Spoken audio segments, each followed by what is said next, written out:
आता काय आहे आपला दुसरा प्रकार, पुढचं अनियमित किंवा गौण क्रियापद. आलं लक्षात? बघा, अनियमित किंवा गौण क्रियापद म्हणजेच काय की ज्या क्रियापदाचा धातू निश्चितपणे सांगू शकत नाही अशा क्रियापदांना अनियमित किंवा गौण क्रियापद असे म्हणतात.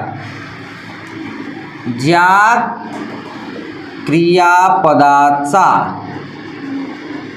धातू निश्चितपणे सांगू शकत नाही, धातू निश्चितपणे सांगू शकत नाही असे जे क्रियापद असतात त्यांना म्हणतात गौण क्रियापद किंवा अनियमित क्रियापद.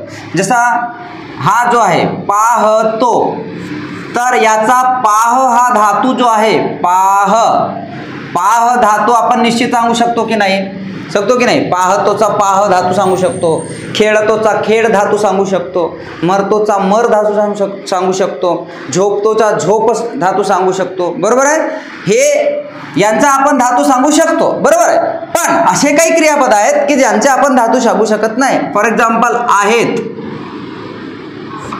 पाहिजे, नाही, नव्हे, नलगे, हे जे क्रियापद आहेत यांचा आपण निश्चित धातू सांगू शकतो का? जसा आहेचा आहे हा धातू आहे का? नाही आहे. पाहिजे का पाही हा धातू आहे का? नाही आहे. नाहीचा ना धातू आहे का? नाही आहे. हा एक ठळक क्रियापद आहे. आला लक्षात? म्हणजे असे क्रियापद ज्यांचा निश्चित धातू सांगू शकत नाही अशा क्रियापदांना काय म्हणतात? गौण किंवा अनियमित क्रियापद. जसा बाबा ऑफिसात आहेत, बाबा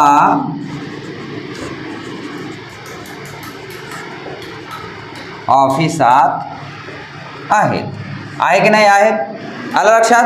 तर असे जे प्रश्न असतात त्यांना गौण क्रियापदाचे वाक्य असे म्हणतात. आता दुसरा एखादा बघा, असे वागणे बरे नाही, असे वागणे बरे नाही. आला नाही? आहेत, नाही, नलगे, नव्हे, नको, इथं नको पण येते, मला पैसे नको.